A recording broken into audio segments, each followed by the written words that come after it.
Right, I think it's one of my jobs to make sure we're running on time, so I was going to do an icebreaker, much like the younger dress comment, but we're gonna slide past that. No more bad jokes. We're gonna get Micah out. So our first speaker is Micah Hanks. He's a native Ashvillian, is that what you say? He's a writer, podcaster, researcher. He has actually two amazing podcasts, The Micah Hanks Show and The 7 Ages podcast. You can find him on Twitter. He's also the editor of The Debrief, and he is going to be bringing you, I think it's the first time that people are hearing about, if you've been lying under a rock and you haven't heard, aliens are here and coming. And Micah is going to be telling you all about that, so a huge round of applause to Micah Hanks. Great to meet you, by the way. Oh, yeah.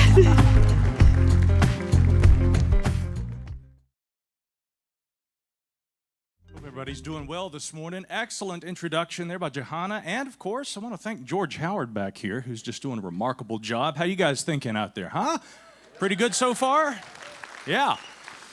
I am certainly pleased, and I've got to learn how to work this clicker. So I told him linear time, it's probably going to just go one way. The Cosmic Summit.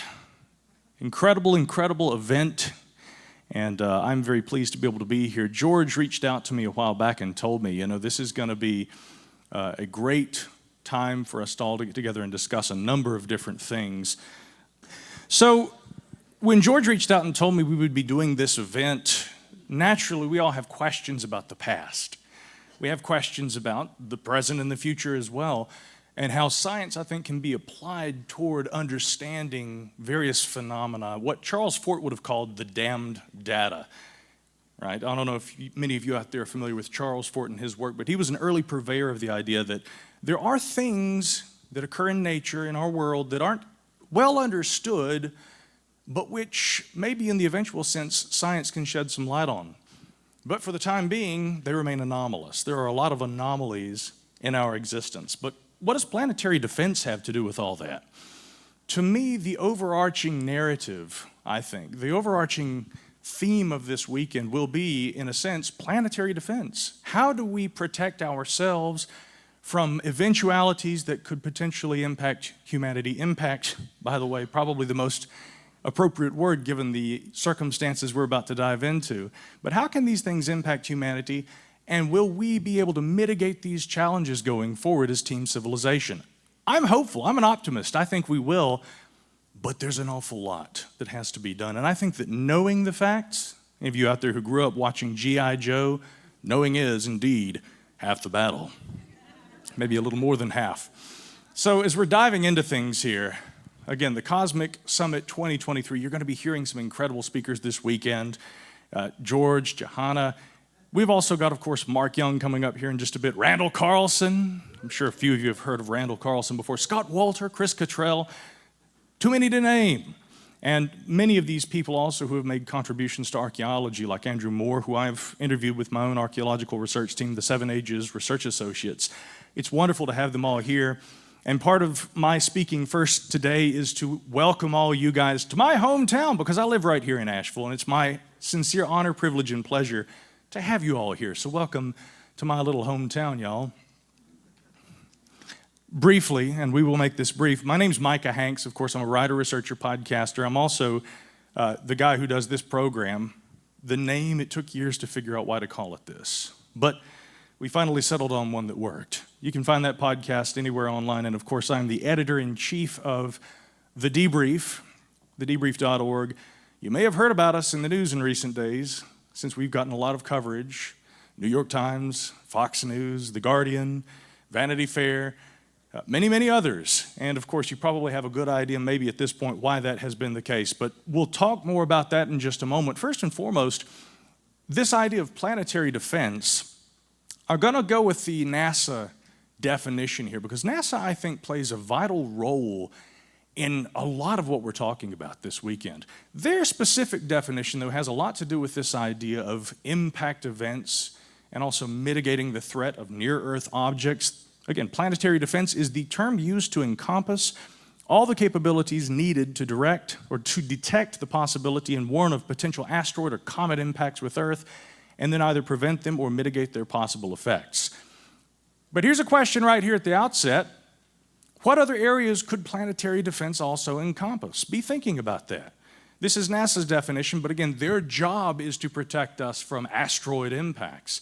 That's one kind of an issue that I think in terms of the global catastrophe potentials that humanity faces, that's an important one. That's, of course, their mission objective, but there are a lot of areas, I think, where planetary defense may apply. Another question, though, since we're talking so much about the past, or as George very eloquently and often says, past is prologue. What does the past have to do with mitigating those kinds of issues? What does the past have to do with protecting humankind from future threats? You're going to find out quite a lot, in fact. Who here has heard of the Topper site in Allendale County, South Carolina? Quick show of hands. Don't be bashful. There you go. You've probably read about this or maybe even seen it in documentaries. My team and I there, the 7 Ages Research Associates, actually produced a short documentary on our YouTube page where we discuss this site and its significance. That's Dr. Albert Goodyear, who led excavations at Topper for many years, many field seasons. Again, like George was saying there at the outset, there are a lot of archaeologists who began their work going and getting a formal education. They're mainstream by all intents and purposes, but then they discover that, again, what Fort might have called damned data. This data that doesn't correlate very easily, it doesn't fit really well into the scope of the broader narrative, and yet they have to try and reckon with this. And you can go two ways, one of two ways. You can ignore that data, or you can follow the data wherever it leads and see if new understandings about the past or other phenomena that are occurring right now in nature may arise. Dr. Goodyear not only uncovered a earlier than Clovis site in southeastern United States in Allendale County, South Carolina, Dr. Goodyear also continued digging. As we like to say on 7 Ages, dig deeper. Well, he did. And he found what he believes is compelling evidence that, in fact, there may have been even earlier occupations, evidence in the form of lithic technology, that is stone, of course, that might point to earlier arrivals in North America. Now, of course, that's especially in archaeology, but even really broadly in the sense of the anthropological discipline, that's a very controversial claim. But Dr. Goodyear followed the data where it led, and he believes indeed that Topper may be a good representation of there being earlier arrivals here in North America. Now, what does that mean? Again, as Dr. Goodyear often points out, there could have been failed migrations. People may have come across, they may have just been following food, they may have been hunting, they may have gotten here. That doesn't mean that they settled and stayed, they may have only been here for a while. But there are other things about Topper that are interesting. Same goes for this next site here.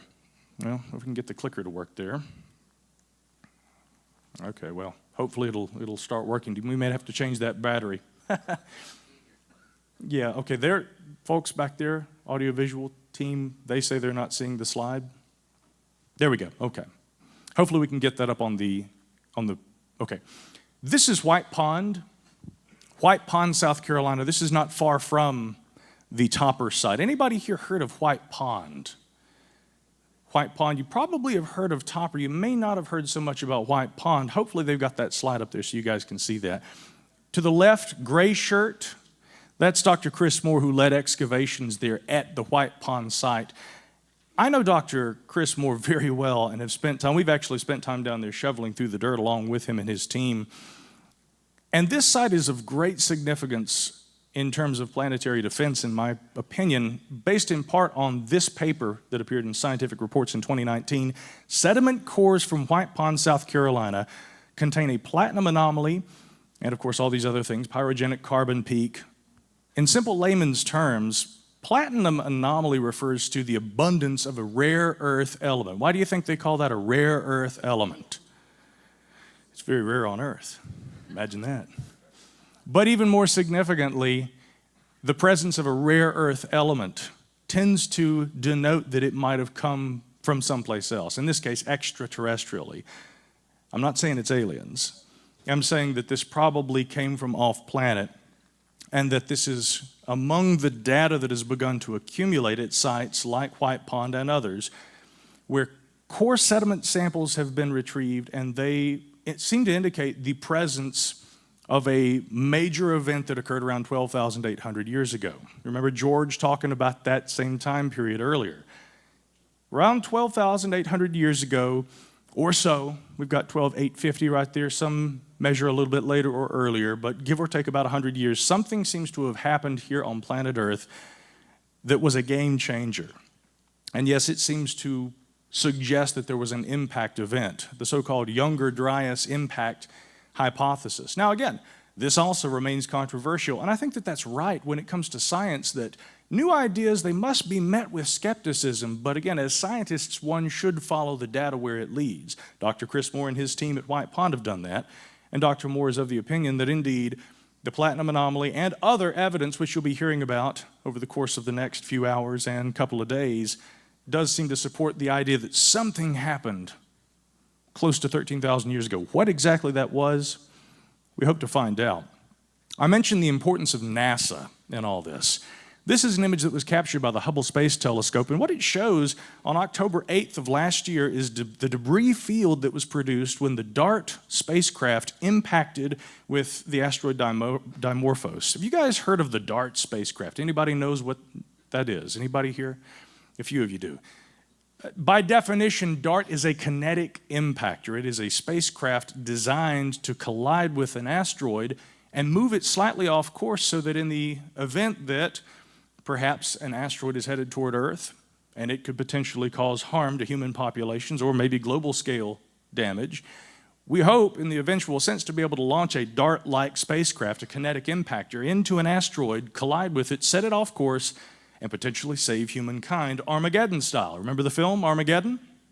Well, it's sort of similar to that. It's a little different from what you saw in that film, admittedly. But the idea of being able to change the course of history through technology is of great significance here. Obviously, NASA, in their hope to defend our planet, they want to try and prevent the next potential cataclysm.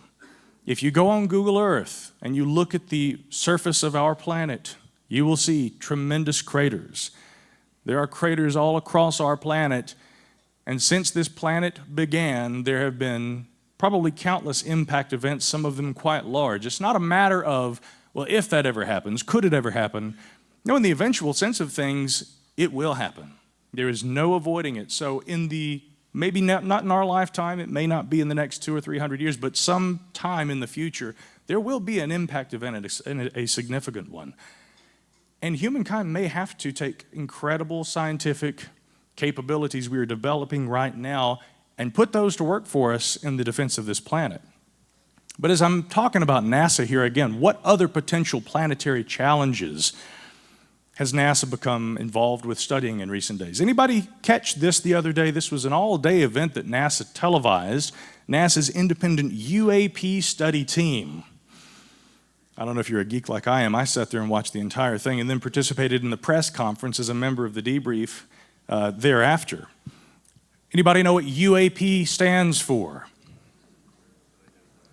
I hear a few of you out there. I know it's kind of early in the morning, guys. A little more coffee? Yeah. The artists formerly known as UFOs. There you go. That's my definition. But unidentified aerial phenomena. And it's not just NASA that's involved in the study of these phenomena. We've got the DOD, the FBI, the CIA, the FAA, the NGA, the NRO, USN, that's US Navy, US Air Force, Defense Intelligence Agency, No Such Agency, or the NSA, and many others. This is a serious problem that government is looking at, which brings us right up to the present day. You're going to understand, I think, by the end of this short talk, where my mindset is when it comes to how we need to address challenges going forward as team civilization. We already kind of touched on this. You may note, though, when I said aerial before, it says anomalous phenomena here. Last December, the Department of Defense recharacterized unidentified aerial phenomena as unidentified anomalous phenomena because they say, quite simply, it doesn't all occur in our airspace. There's a potential that some of this may occur outside Earth's atmosphere. We also seem to be encountering these phenomena within our oceans. That's an interesting concept, isn't it? Especially given the subject matter that will be addressed this weekend, Atlantis and fascinating topics like that. Let me give you a few examples, and I apologize, there may be some minor issues with some of the fonts for this presentation. We're pulling it together here, folks. I think my presentation needs a little more coffee. But I'm going to give you a few examples of some of the kinds of phenomena I personally have studied in this in this area over the years. At approximately sunrise back in 1988 over Johnston Island or Johnston Atoll in the South Pacific, a massive disc-shaped object, pitch black, appeared over the island. Basically all personnel that were awake at that hour observed this.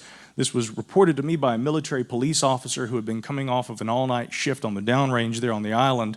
He reported this to me. I've been able to confirm through others that the personnel he described had been on the island at that time were there. Independent corroboration through FOIA requests, Freedom of Information Act is still ongoing and pending.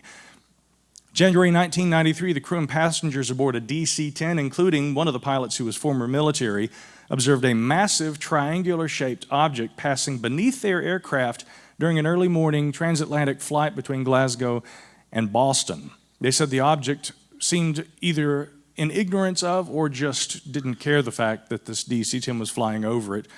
The gentleman who told me about this story had actually been a member of the crew, and he said that this completely fundamentally changed his outlook on nature and the cosmos. 2004 to 2015, Navy personnel, both off of the East Coast, but if we go back to 2004, also off of the West Coast, began having encounters with phenomena that they couldn't identify and actually managed to film some of these. Would you guys like to see a video of one?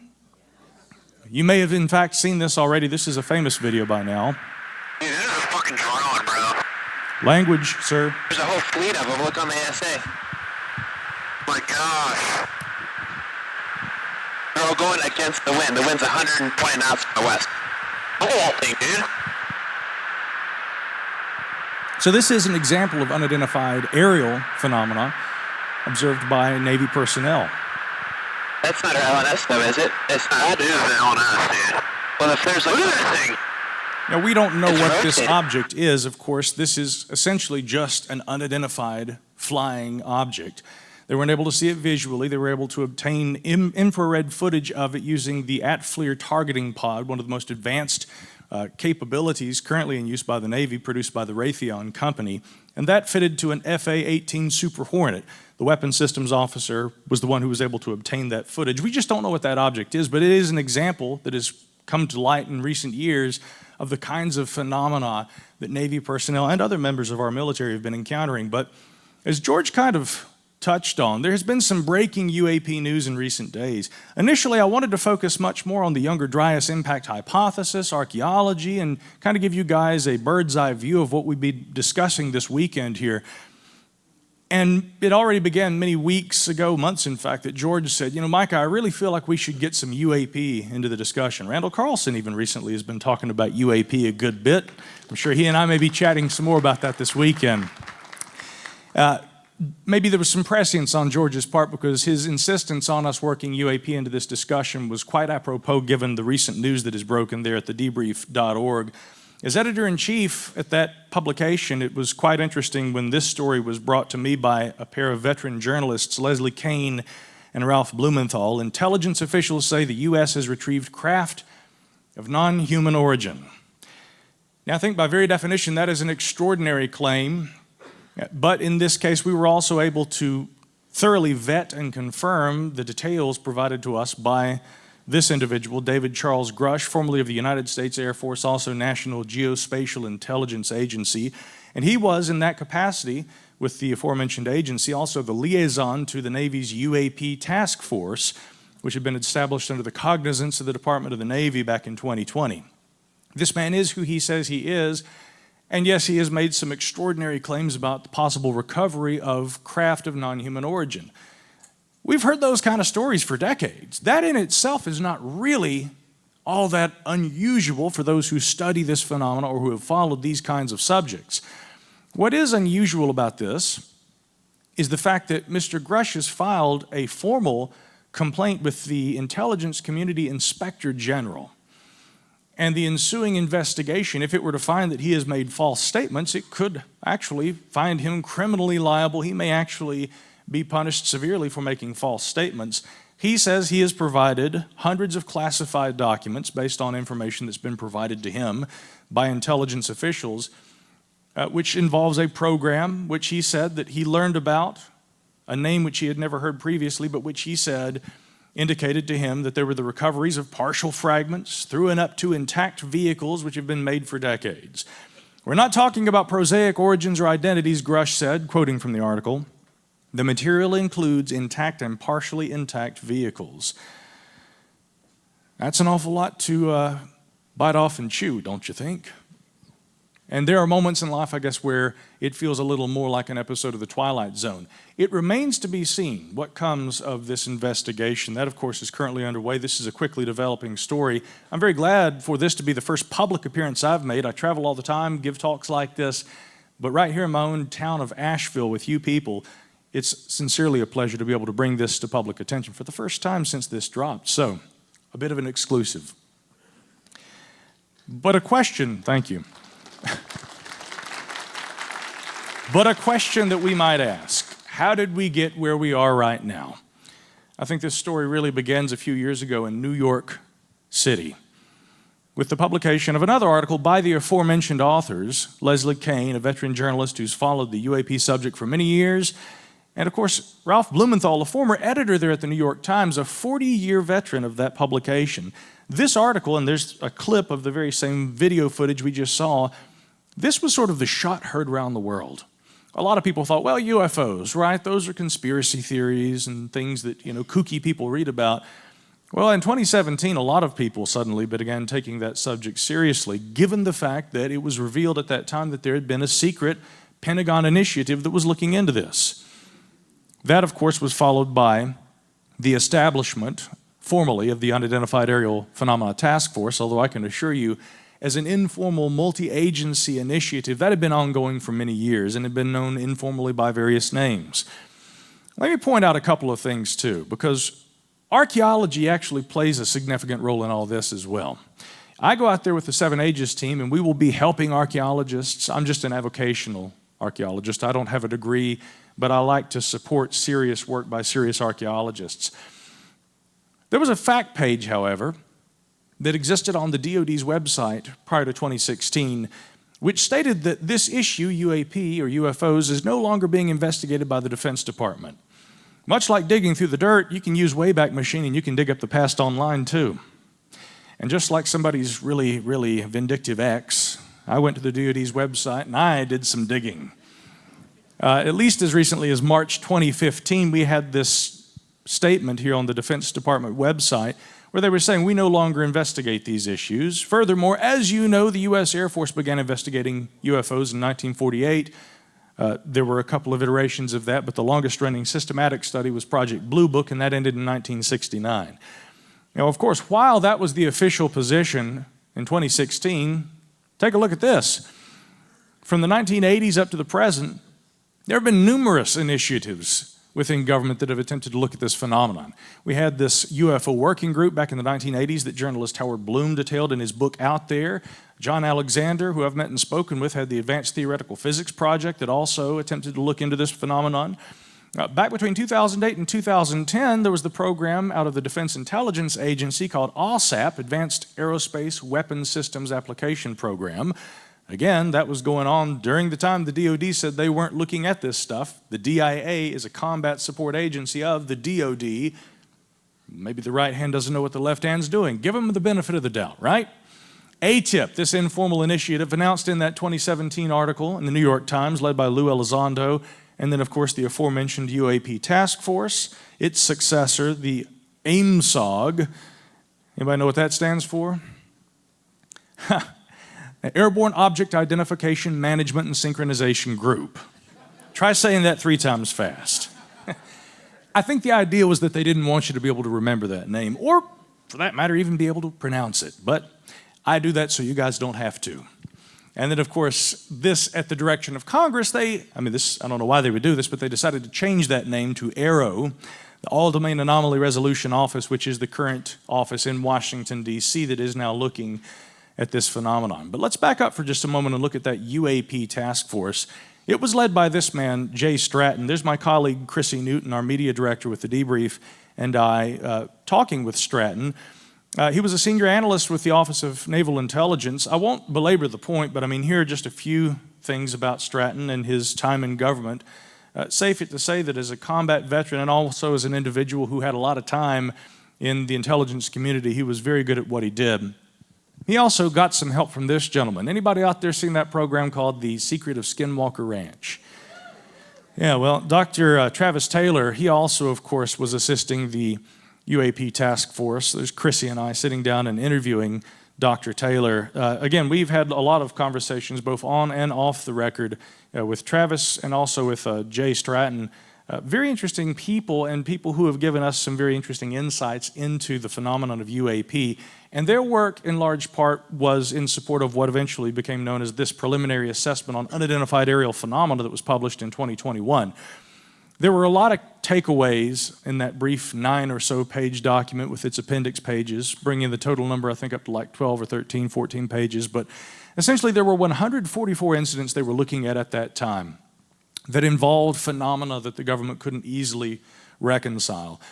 And some of these involved multisensory detection. Some of these incidents also involved UAP that seemed to be capable of some unusual things, flight capabilities that really kind of stood out. There were several categories of UAP. They include clutter and possible foreign surveillance platforms. But I want to focus just for a moment here on the catch-all other bin.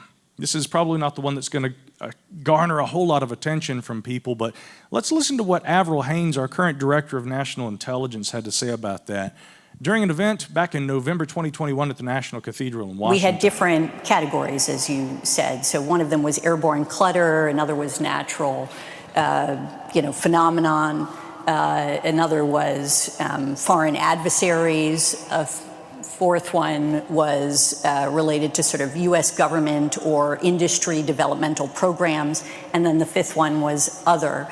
And that basically indicated that we were pretty sure we weren't going to be able to characterize every single one of these reports in the various categories that we'd identified because, frankly, we were not able to understand everything about it. And a large portion of that is based on the fact that we don't have a consistent way of reporting this information. We need to integrate, frankly, a lot of data that we get. We need to get better at collecting information that's useful to us from different sensors that are available to us. And we have to deepen our analysis in these areas. And that's something that, frankly, probably also doesn't surprise you in the sense that that's how we typically approach our intelligence work.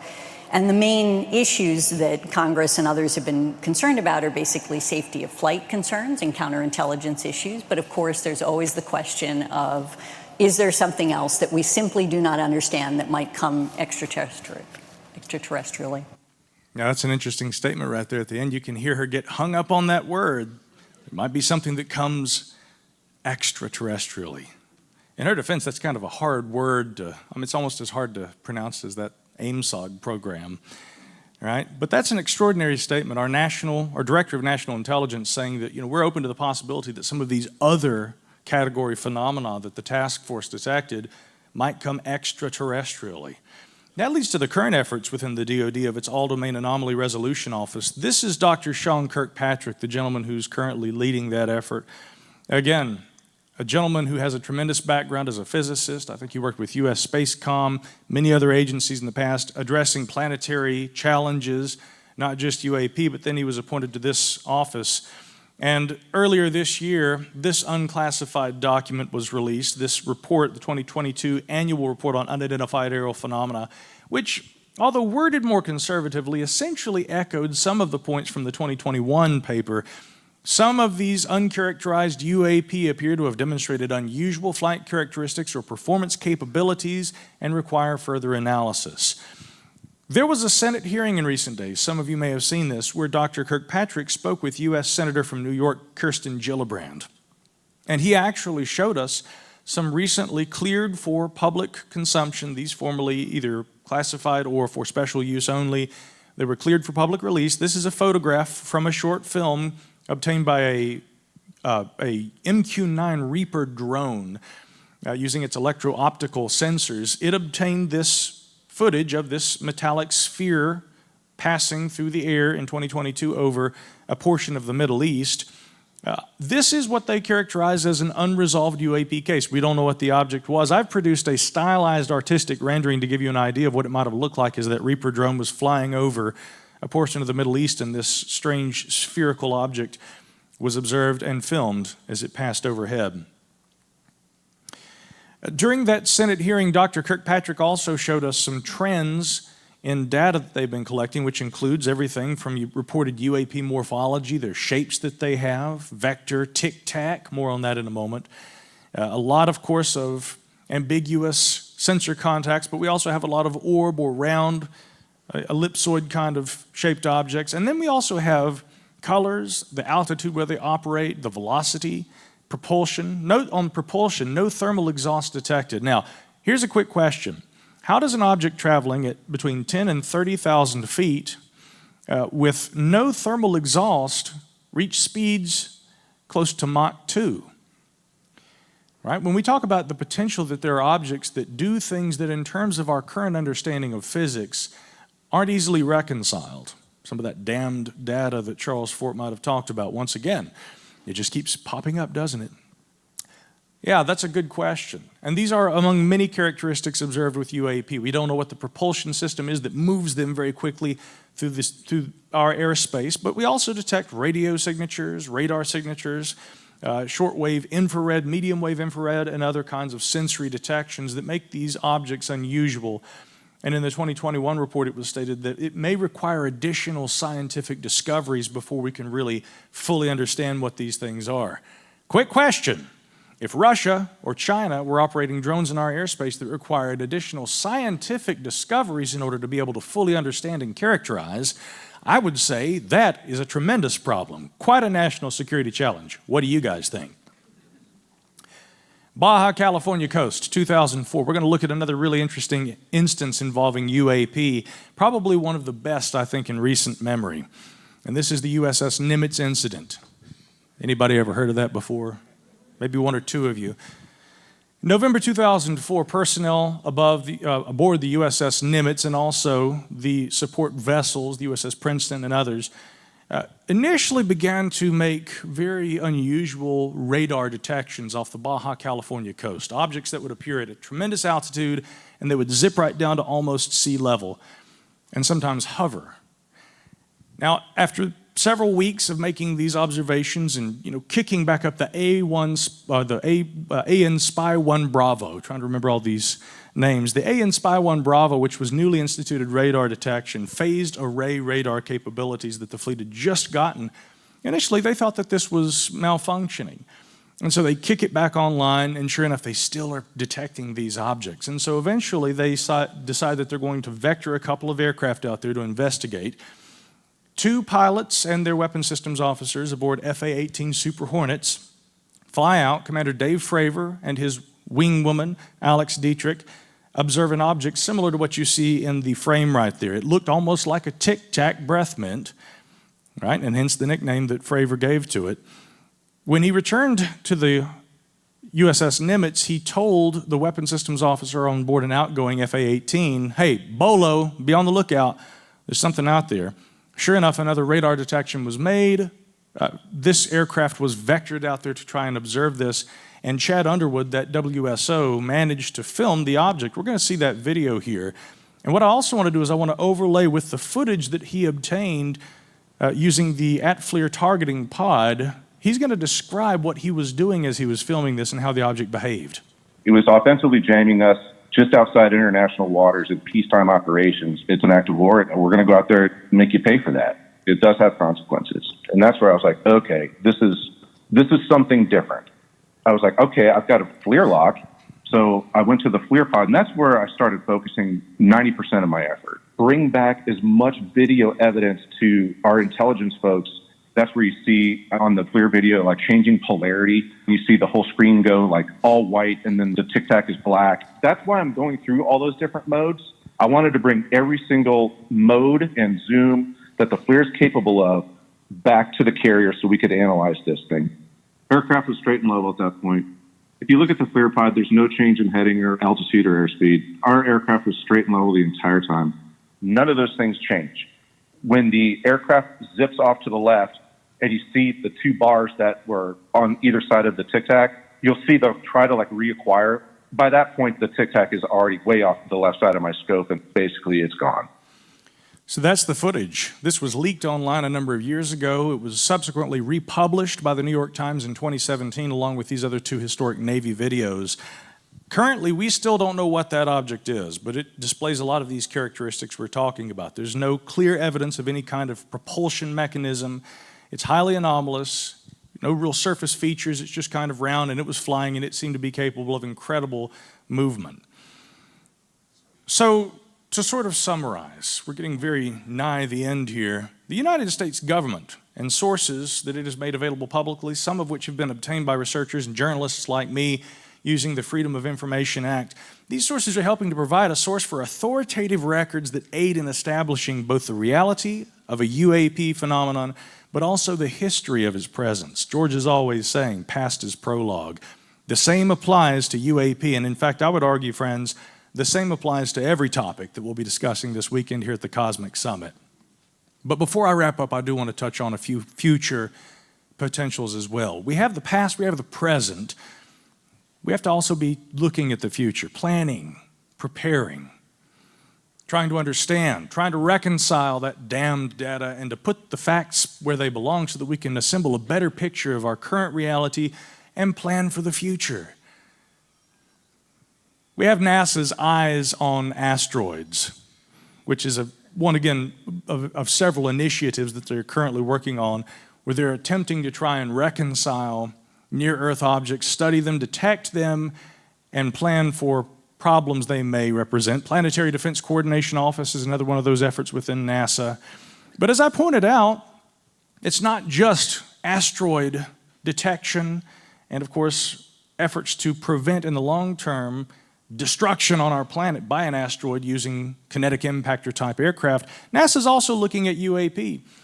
Perhaps as soon as next month, we're going to see the first report that will be made publicly available by NASA's independent UAP study team on their findings regarding unidentified aerial phenomena. But there's also been some very interesting things happening in Washington, D.C. Congressional action on UAP. We've got congressmen and senators who are drafting language in the last two National Defense Authorization Acts for fiscal year 2022 and 2023. We have seen tremendous effort and some significant movement toward trying to work toward broader transparency on the UAP issue, but also getting to the bottom of what it may mean and, of course, keeping Congress and the Senate up to speed on what's actually happening. I mentioned that Senate hearing just the other day. Dr. Sean Kirkpatrick, there, the director of the All-Domain Anomaly Resolution Office, providing testimony and also providing some newly disclosed information on this that had previously been classified. So we do seem to be seeing a little more transparency. And of course, in light of the recent whistleblower claims, it remains to be seen where this goes, but I think that we are probably poised at this moment for some very, very interesting additional news. And of course, I take great pride in being able to try and advocate the study of all of these phenomena and applying science toward them. I don't consider myself a UAP proponent or a Younger Dryas Impact Hypothesis proponent per se. I am a proponent of science applied toward these questions in an effort to try and resolve them. And that's why I'm a member of organizations that are working right now to try and do that, which include the Scientific Coalition for UAP Studies, of which I'm a contributing member. Also a member of the National UFO Historical Records Center, which is an Albuquerque-based historical research unit founded by David Marler. I've got my pen, by the way. And of course, I'm the creator, co-founder, and the editor-in-chief of the debrief.org. You guys can follow our work there online at that URL. I hope you will. I hope you'll keep up with what we're doing. There's been some big news in recent days. I can promise you there'll be some more, but you can also hear all about that on the Micah Hanks program and at my website, micahhanks.com. Listen, guys, we're just getting things started. The Cosmic Summit is lifting off. Grab on, hold on. It's going to be a wild ride. Thank you.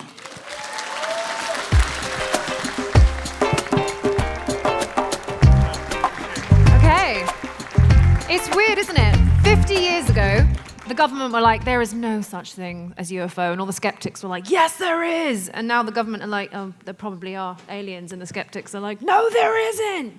It's bizarre. We are not alone, not just with aliens, but at home as well, because we are live streaming globally right now to thousands of people around the world. So I wanted to welcome all of the live streamers in as well.